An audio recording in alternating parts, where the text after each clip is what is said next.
폭염기가 오고 이렇게 일조량이 많을 때는 상당히 과일에도 문제가 발생을 합니다. 특히 밤 온도가 높을 경우에는 광합성의 한 양보다 밤에 호흡하는 양 자체가 많아지다 보면은 과실에 에틸렌이 발생이 됩니다. 에틸렌 또한 발생이 되면은 저장성 또한 약해지면서 문제가 발생이 됩니다. 고온기에는 최대한 야간 온도를 낮추는 게 상당히 중요합니다. 따라서 야간 온도를 낮추기 위해서는 저녁 시간에 관수를 해줌으로써 야간 온도를 낮출 수가 있겠습니다. 그래서 열대야가 지속된다고 예보가 되면은 저녁 시간에 추가로 관수를 해주시고 토양 수분이 증발되지 않게끔 지온이 상승이 억제되게끔 피복을 해주시면 되겠고, 또한 저비용 고효율 킬레이트 칼슘제를 옆면 살포를 일주일에 한 번씩 해주시면은 상당히 효과를 볼 수가 있겠습니다. 이 시기에 칼슘제를 사용을 해주시면은 저장성이 증대되는데 상당한 효과가 있습니다. 칼슘은 우리 집 건물의 시멘트와 같은 역할을 합니다.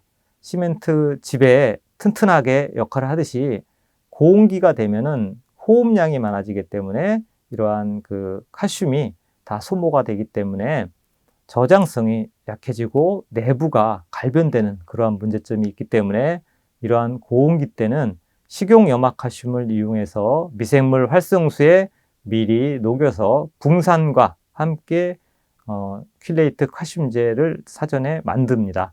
이걸 가지고 일주일 간격으로 살포를 하면은 그림에서 보시다시피 이 칼슘이 옥살산을 잡아줍니다. 자, 고온기가 되고 하면은 이 옥살산이 자연적으로 생성이 되면서 저장성이 약해지는데 칼슘제가 들어가면은 옥살산을 칼슘이 잡아줍니다. 그래서 저장성이 강해지게 되겠습니다.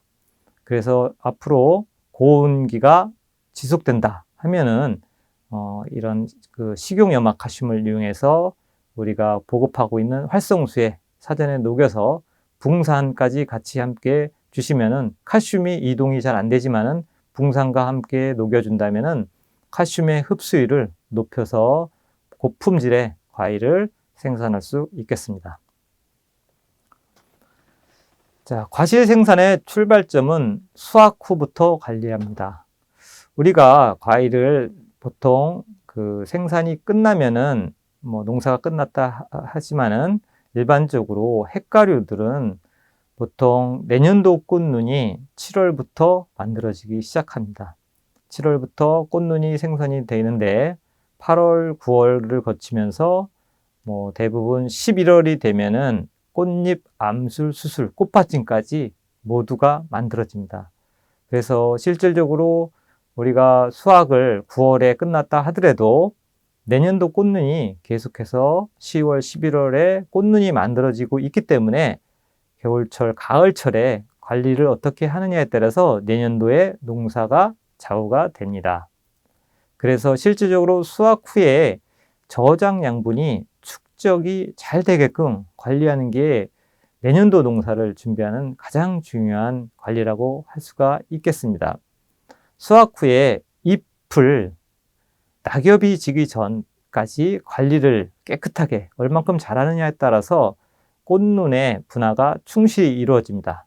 그래서 수확이 끝났을 때 가을 감사비료를 주고 병해충이 심했을 때는 병해충 방지를 해주면서 가을에 이런 관리들을 가을 전정과 함께 해주신다면 저장 양분이 상당히 잘 축적이 돼서 내년도에 꽃눈들이 상당히 좋아지게 됩니다. 저장 양분의 중요성은 수확 후부터 실질적으로 얼마만큼의 저장 양분이 많이 축적되어 있냐에 따라서 내년도에 겨울에 추위를 견디는 힘, 이것도 역시 저장 양분에 의해서 좌우가 됩니다.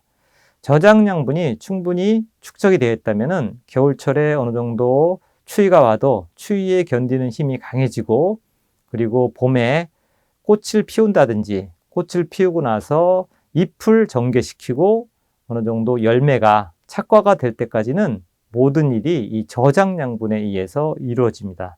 그래서 저장양분을 충분히 축적하기 위해서 가을철에 수확 후에 9월 달에 가을 전정을 해주면서 감사비료와 병해충 방제를 꼭 유지를 잘 시켜야 되겠습니다. 자, 다음 그림은 가을 전정에 하는 모습입니다. 가을 전정은 9월 중순으로 기준으로 잡아서 전정을 하시고요. 주지 끝에 선단부는 크게 전정을 안 해주셔도 되겠고요. 가운데 중간 부분에 도장성인 가지들을 가을 전정으로서 제거를 해주는 겁니다. 그렇게 되면은 상당히 이듬해 도장지 감소가 되고 수세가 안정시키는 데 도움이 됩니다. 봄철에만 전정을 위주로 강하게 할 경우에는 이런 핵가류들은 대부분 도장성인 가지들이 많이 나옵니다. 그렇기 때문에 가을 전정을 통해서 도장성인 가지를 적게끔 나오게 하는 그런 관리가 꼭 필요합니다. 자, 생육이 양호한 나무는 다음과 같이 그 도장성인 가지가 적게 나오고요. 생육이 나쁜 가지들은 우측처럼 도장성인 가지들이 상당히 많이 발생하게 되어 있습니다. 가을 전정하는 수세 및 부위를 보시면은 주지 선단부는 자르지 않고요. 주지 기부에서 발생된 도장지를 제거하는 겁니다.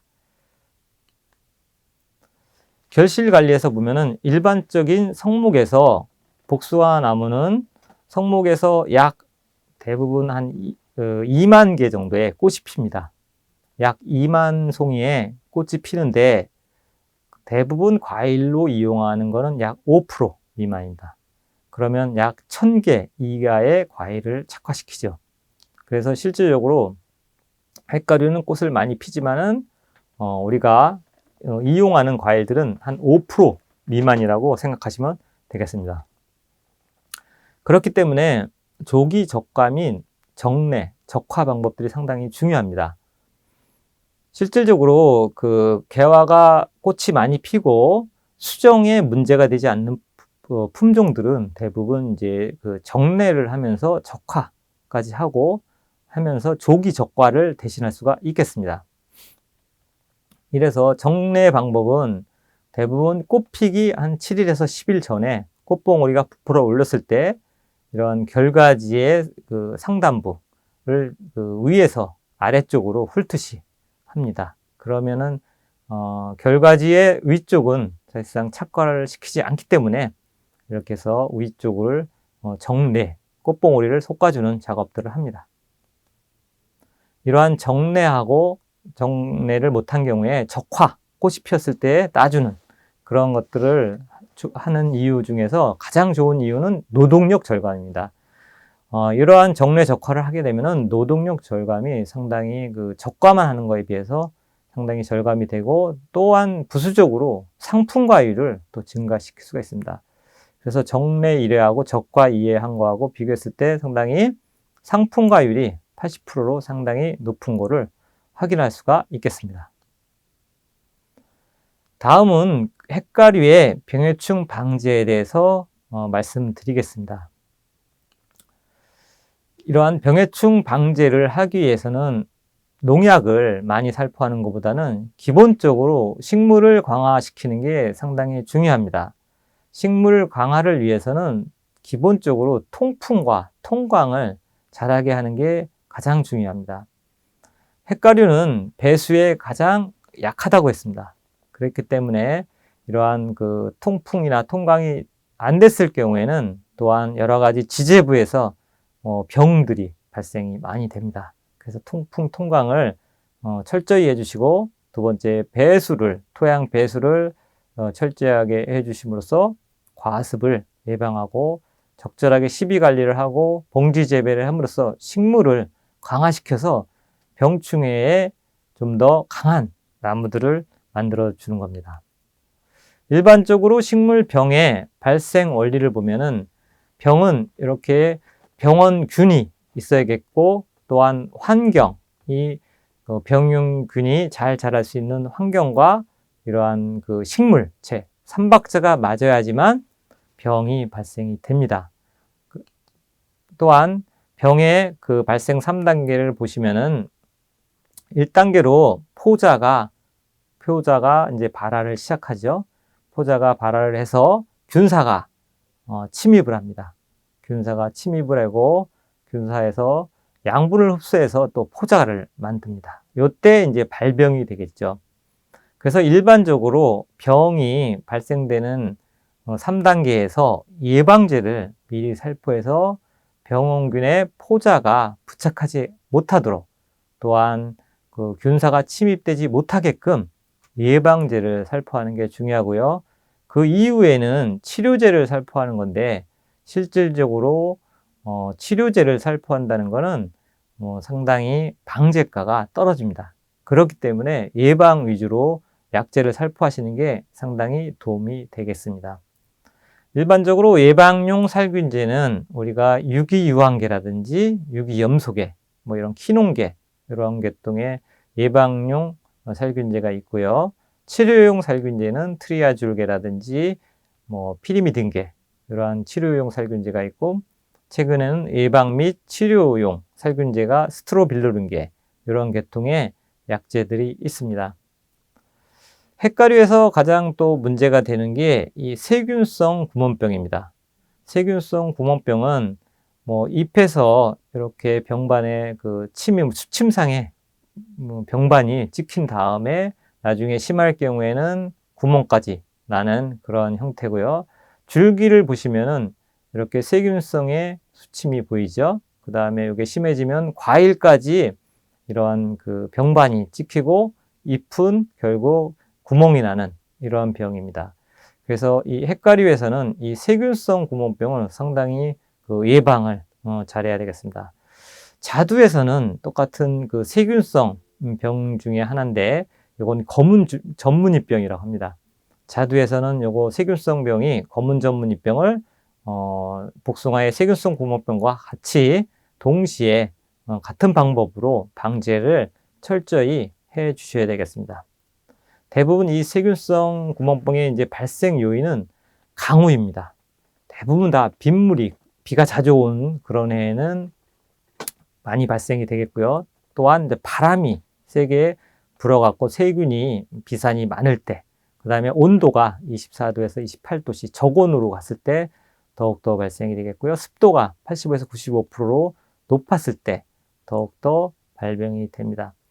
또한 수세가 강하며 도장지 발생이 많을 때는 당연히 또 발생이 많겠고요.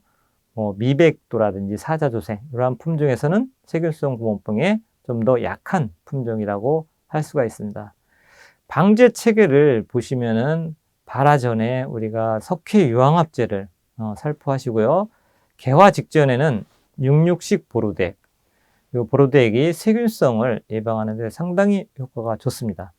그리고 신초 신장기에는 항생제, 마이신 계통을 사용을 하시고, 과실 비대기 때는 유산 아연 석회액을 살포하시고, 낙엽 직후에는 48식이라든지 42식의 보루덱을 또한 살포해서 월동의 밀도를 억제시키는 게 상당히 중요하겠습니다.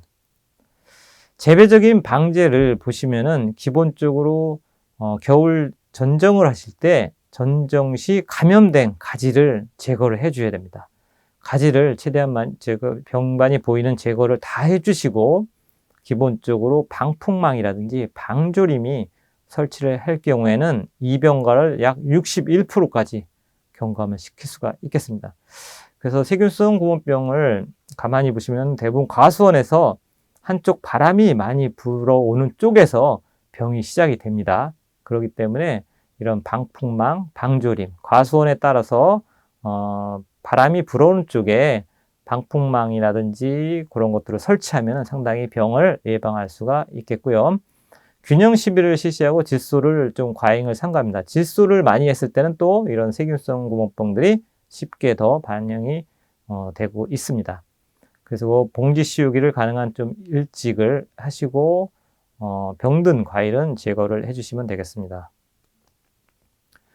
일반적으로 화학적 방제는 월동 직후에 유황합제를 살포하시고 석회보르덱을 같이 뿌려주십니다. 그 그다음에 생육기 때는 농용신이라든지 아그리마이신을 전착제와 혼용해서 뿌려주시고요. 그다음에 그 6, 7월에 봉지 씌운 이후에는 아연 석회액을 뿌려주시고, 발생량이 많은 해에는 수확 후에 낙엽지기 전에 적용 약제를 살포를 해주시고, 보루덱을 낙엽지기 전에도 뿌려주시면 월동 전에 밀도를 낮출 수가 있겠습니다. 우리가 햇가류에서 또 많이 보이는 병 중에 하나가 잎오갈병입니다. 잎오갈병은 이렇게 조직 자체가 울퉁불퉁 튀어나오는 그런 모양으로 조직이 나오죠. 그래서 요거는 실질적으로 5월 하순 이후 24도 이상이 되면 사실상 발생이 좀 적습니다. 그래서 봄철에 기온이 낮고 비가 자주 오는 해에는, 그 다음에 댐 주변이라든지 이런 데서는 이제 좀 발생이 좀 많은데, 실질적으로 석회유황합제만 잘 살포를 하셔도 예방이 어느 정도 잘 됩니다. 석회유황합제라든지 요즘에 많이 사용하고 있는 황토유황이라든지 이러한 제재를 가지고 예방을 해주시면 되겠습니다. 지난해 장마가 계속됐죠. 장마가 54일간 지속되면서 가장 많이 나왔던 병이 이 잿빛무늬병입니다. 잿빛무늬병이 장기간 강우에 의해서 다 발생을 했고요. 지금 올해 유심히 좀 살펴보아야 할 병 중에 하나입니다. 지난해 잿빛무늬병이 많이 발생되어 있기 때문에 월동하면서 이런 병원균들이 나무 가지에 다 붙어서 잿빛무늬병원균이 월동을 했습니다.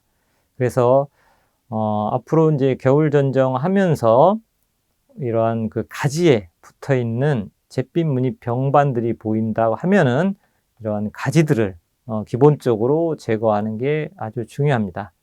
그래서 가지가 제거되지 않았을 때는 올해도 역시 그 잿빛무늬병이 또 많이 나올 수 있기 때문에 전정 시에 반드시 병든 가지를 제거를 해주시고요. 과도한 질소 시비를 지양을 해주시면 되겠습니다. 다음은 그 생육 단계별 그 살충제의 형태를 좀 보겠습니다. 이거는 나방의 형태를 그림으로 표시한 건데요. 일반적으로 나방들이 알에서 유충으로 갔다가 번데기로 갔다가 성충으로 가는 이러한 사이클들을 돌고 있습니다. 그래서 실질적으로 알이라든지 번데기라든지 성충 때 그 살충제, 약제를 살포했을 때는 이 방제하기가 상당히 까다롭습니다. 그래서 우리가 나방류가 방제하기가 어려운 이유가 실질적으로 가장 효과가 좋을 때는 유충 때, 요 시기 때 방제 효과가 상당히 좋습니다. 요 시기를 방제 적기라고 합니다. 그래서 나방 방제할 때는 이 방제 적기를 산출해서 약제를 방제하는 게 상당히 중요합니다. 실질적으로 알에서는 그 IGR계에서 IGR 계통의 그 농약이 효과적입니다. 그래서 알에서 아예 부화를 못하게 하는 그러한 농약들이죠. IGR계가. 그러한 약제를 써야 되겠고요. 뭐 일반적으로 합성 피레스로이드계라든지 뭐 유기인계 뭐 이런 것들은 사실상 카바이메이트계도 실질적으로 효과가 좀 떨어집니다.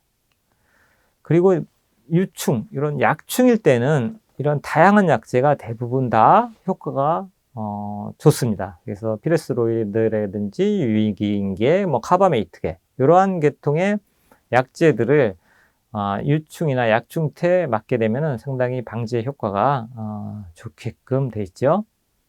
그리고 번데기 때는 당연히 뭐 약제를 살포해도 거의 뭐 방제가가 안 나오는 거고요. 성충일 때는 어떤 피레스로이드계는 이제 효과성이지만은 뭐 유기인계라든지 이런 것들이 효과가 좋고요.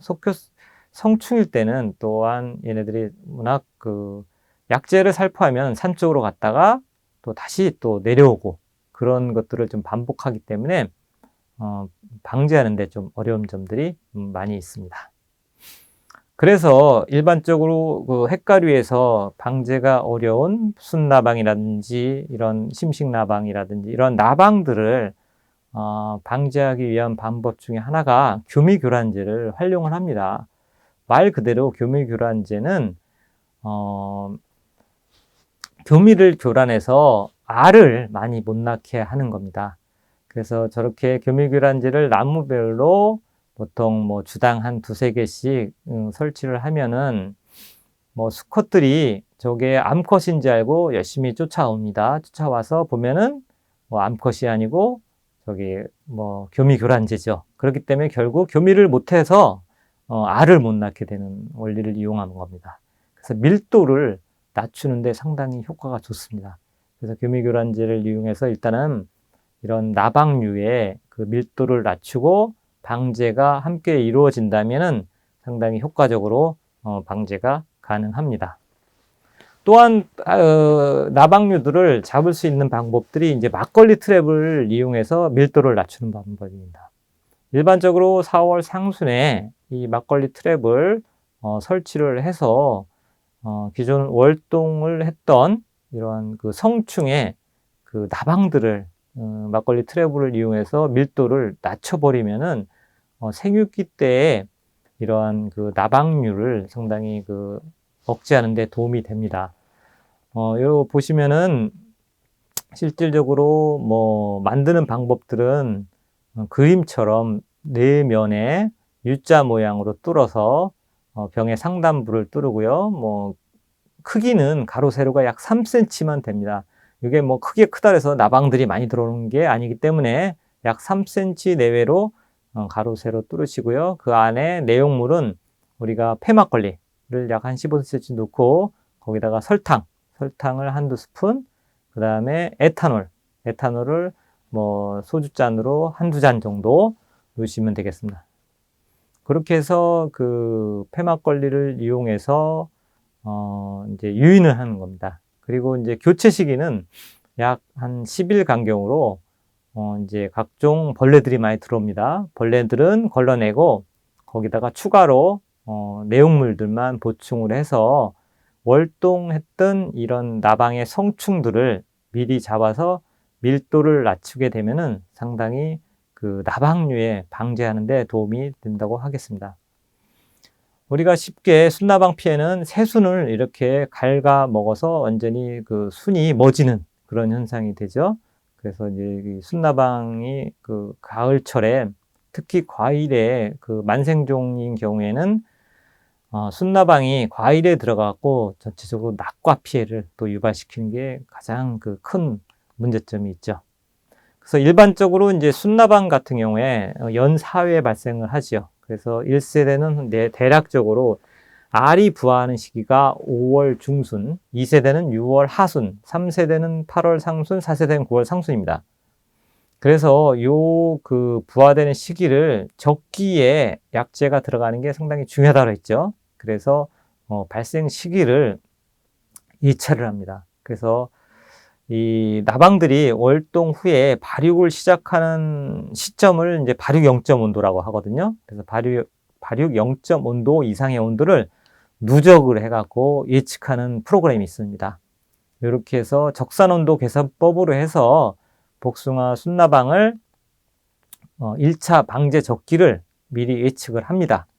그래서 이러한 그 각 지역의 온도에 따라서 적산 온도에 따라서 예측을 해서 방제 적기를 잡습니다. 그래서 일반적으로 복숭아 순나방의 방제 적기 1세대는 적산 온도가 214도 되는 때가 적기입니다.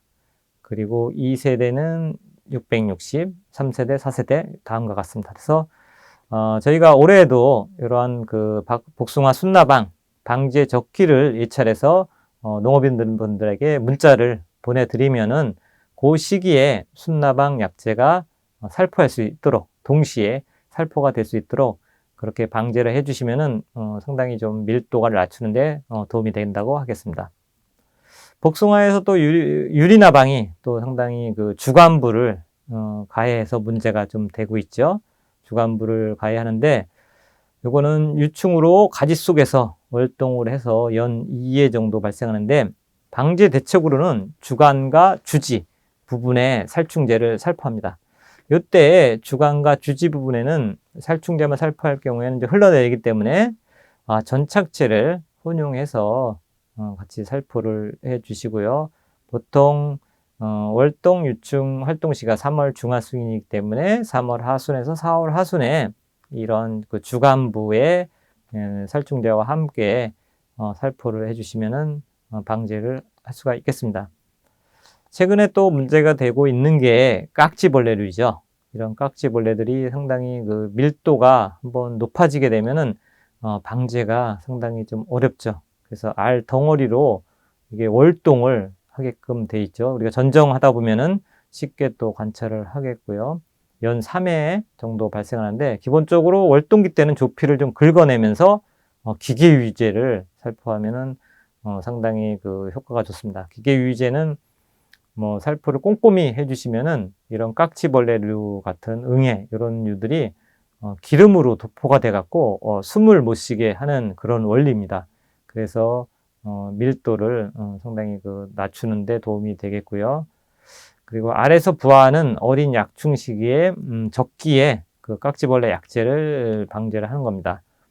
깍지벌레 역시 1세대는 알 부화 시기가 적산온도 155, 2세대는 적산온도가 700도입니다. 그래서 깍지벌레에 피해가 좀 많은 가원들은 예찰을 통해서 문자를 발송해 드리면은 요 시기에 약제를 꼼꼼하게 살포를 하셔서 깍지벌레를 방지를 해주시면 되겠습니다.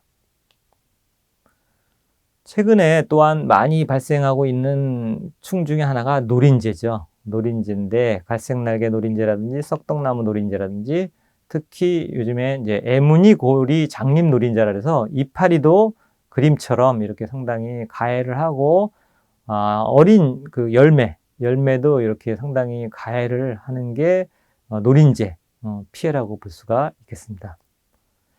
노린재는 일반적으로 성충으로 월동을 하며 연 1회에서 3회 정도 발생을 합니다. 그래서 방제 대책으로서 가원 울타리 주변에 나무에 집중적으로 또 살포를 좀 해주셔야 되겠고요. 방제 약재로는 뭐 팬텀부터 해서 여러 가지 약재들이 등록이 되어 있습니다. 이제 매실에서 특히 피해가 좀 많은 그런 건데요. 복숭아 씨살이 존벌, 이 매실에서는 좀 피해가 많습니다. 일반적으로 핵 안에, 그 매실의 핵 안에 이 존벌이 여기서 그 자랍니다. 그런데 개화기 전후에 산란을 하는데, 성충 한 마리가 약 200개의 알을 낳습니다. 그래서 핵 속에서 부화를 해서 이 양분 및 수분을 계속해서 섭취를 하다 보니까 매실이 수확하기 전에 그 모두 그 양분을 이제 빨아먹다 보니까 이 낙과로 이어지게 됩니다. 그래서 이런 포장에서는 이런 밀도를 일단은 그 개화기 전후에 산란하지 않도록 방제를 해 주셔야 합니다. 그래서 낙과가 만약에 유발됐다 그러면 그런 과실들을 다 소각을 해야 됩니다. 왜냐면은 그 땅 속에서 이 복숭아 씨살의 존벌이 월동을 하기 때문에 이런 과실들을 이제 수거를 해갖고 밀도를 낮추는 그런 방법들이 있고요. 3월 중순에서 하순에 토양 살충제를 미리 뿌려줍니다. 왜냐하면 거기서 그 토양에서 월동을 했기 때문에 토양 살충제를 뿌려주고 그 다음에 이제 그 꽃이 피기 전에 이런 유기인계 계통의 그 살충제 데시스라든지 스트레이트, 칼립소 이런 것들이 씨살이 존벌에 등록된 약재입니다. 이런 약재들을 개화하기 전에 살포를 해주시면 되겠습니다. 또 최근에 그 미국 선녀벌레도 계속해서 그 발생이 좀 많죠. 이러한 것들은 저희가 이제 돌발 병해충 약재로 해서 약재 공급이 이루어지고 있습니다. 그래서 미국 선녀벌레 같은 경우도 대부분 이제 진딧물 약재가 같이 동시에 등록이 되어 있습니다. 그래서 이러한 등록된 약재를 가지고 계통을 달리해서 똑같은 약재가 동시에 들어가지 않게끔 다른 약재로 해서 방제를 해주시면 되겠습니다. 최근에 그 장마가 지속되다 보니까 이런 복숭아 또 급성 수지 증상이 좀 많이 나옵니다. 요거는 이 수지 증상은 지재부에 이렇게 병해로 인한 거로 보는데 내부가 이제 갈변이 되고 진물이 흐르듯이 수분이 다량 또 머물면서 스폰지화가 됩니다. 그래서 아까 병충해 시간에 기본적으로 이제 관리했을 때 기본적인 거는 지제부를 습하지 않게 이제 관리를 좀 하는 게 가장 또 중요하고요. 병든 나무가 이제 발견이 되면 지제부를 좀 벗겨내고 약제를 처리하는 게 중요합니다. 그래서 이제 방제용 그 살균제는 이제 사과 견무늬 썩은병 방제용 살균제에서 복숭아에 등록되어 있는 다음과 같은 약제를 이용해 갖고 방제용 살균제를 해주시고 근본적으로는 지제부가 습하지 않게끔 이제 풀 관리도 제초를 깨끗이 해서 통풍이 잘 되게끔 그렇게 관리를 해주시면 되겠습니다. 지금 이제 겨울철이 지나면서 이제 월동기 이제 방제가 2월 달부터 이제 방제 이제 준비를 해 주셔야겠죠. 그래서 이제 월동 동계약제가 이제 기계유유제부터 해서 석회유황합제. 요즘엔 석회유황합제 대신에 황토유황합제. 그다음에 이제 핵가루에서는 이제 보르드액. 보르드액이 이제 그 개화 시작될 때 요게 이제 3박자로 해 갖고 월동 동계약제 방제를 좀 철저히 해주시면은 생육기 때 그 병충해의 밀도를 낮추는데 상당히 도움이 있기 때문에 반드시 이러한 그 동계약제를 꼭 살포를 해주시면 좋겠습니다. 또한 최근에 노동력 절감을 위해서 무봉지 재배를 좀 많이 시도를 하고 있습니다. 그래서 노동력이 점점 이제 부족해지고 있고 특히 이제 생산비 절감도 뭐 해야 되고 그래서 여러 가지 농업인들이 관심이 큰 게 또 무봉지 재배죠. 그리고 실질적으로 무봉지 재배를 했을 경우에 당도가 한 1에서 2브릭스 정도 과실 품질의 당도가 올라갑니다. 그러면서 생산비는 상당히 시바르당 약 70에서 80만 원 정도 또 줄일 수가 있죠. 그래서 이제 뭐 여러 가지 장점들이 무봉지 재배에 대해서는 상당히 많기 때문에 도입을 이제 하는데 실질적으로 무봉지 재배를 할 경우에 이제 품종에 뭐 고려를 해야겠죠. 품종이 가능한 품종을 좀 선택을 해야 되겠고요. 가온 입지라든지 뭐 이런 것들 수확 시기 이런 것들을 해서 대부분 뭐 조중생종 뭐 위주에서 무봉지 재배를 도입을 하고 있습니다. 또한 그 무봉지 재배했을 때는 이제 적과 작업을 할 때도 좀 주의를 해야겠죠. 그래서 뭐 너무 그 적과를 할 때 햇빛이 직접 보이는 그런 상단부의 과일을 착과시킨다든지 그러면은 또 어떤 그런 문제들이 있겠죠. 그래서 그런 그 적과 작업할 때 또 과다 착과를 했을 때 이런 문제점들을 세심히 살펴서 도입을 하셔야 될 것 같습니다. 적과 작업을 하는 요령은 수관 상부는 가급적 하얀과를 착과를 시켜야겠죠. 그리고 수관 내부와 하부는 또 반대로 상향과 등을 착과로 해서 착색을 좀 도모시켜야겠죠. 이런 것들을 좀 주의 있게 착과를 해 주셔야 되겠고요. 나무 전체 과실 착과 배분은 상단부가 좀 더 많게 105에서 110% 하고 하단부는 좀 90% 정도로 해서 조금 착과량을 좀 조정을 해 주시면 좋을 것 같습니다. 요거는 그 화순농업기술센터 고재건 소장이 그 무봉지 재배에 대해서 좀 같이 시험 재배를 한 이후에 방제 체계를 좀 만든 겁니다. 그래서 참고를 하셔갖고 무봉지 재배 방제 체계를 한번 이용해 보시면 좋을 것 같습니다. 그래서 반드시 무봉지 재배로 갈 경우에 교미교란제는 필수적으로 설치를 해야 되겠고요. 그 다음에 이제 5월 상순에서 신초 신장기 때 이제 아연보르덱 1, 2회 정도 살펴하는데 요때 이제 아연보르덱이 무봉지 재배에서는 무색으로 쓸 수 있는 무색 보르덱이 나오고 있습니다. 그래서 무색 보르덱을 이용해서 아연보르덱을 살포를 하면은 상당히 세균성이라든지 이런 병을 좀 억제시킬 수 있고요. 전착제를 이제 요때 파라핀계 액제 그런 전착제를 이용해서 무봉지 재배에 활용을 했습니다. 이거는 2018년도 경기 동부 가수농협에서 무봉지 방제력을 예시를 했습니다. 이렇게 해서 참고로 이렇게 해서 무봉지 방제력을 경기 동부 가수조협에서 나온 자료를 참고를 해주시면 되겠습니다. 마지막으로 2021년 성공적인 영농을 위한 실천 사항입니다. 그래서 지금 휴면기 때는 가급적 전정을 피하셔야 되겠고요. 동계 약재 방제는 반드시 꼭 철저히 좀 해주시고, 주지 선단부 세력을 반드시 좀 유지시키면서 복숭아 순나방 방제를 철저히 해주셔야 될 것 같습니다. 도장지를 최대한 잘 활용해서 우량 결과지를 확보하시고, 정례 적과 철저히 해서 상품가를 생산해야 되겠고, 적정 착과를 통해 수세 안정화를 시켜야 되겠고요. 생육기 수세 및 과원 관리를 세심하게 관리를 해야겠고요. 농사의 시작은 항상 수확 후부터, 그 다음에 토양 관리는 기본으로 해 주시면 좋겠습니다. 그래서 2021년 핵가류 농사를 고품질의 농사를 짓기 위해서 다음과 같이 준비하셔서 올해 풍년 농사를 지시면 좋을 것 같습니다. 감사합니다.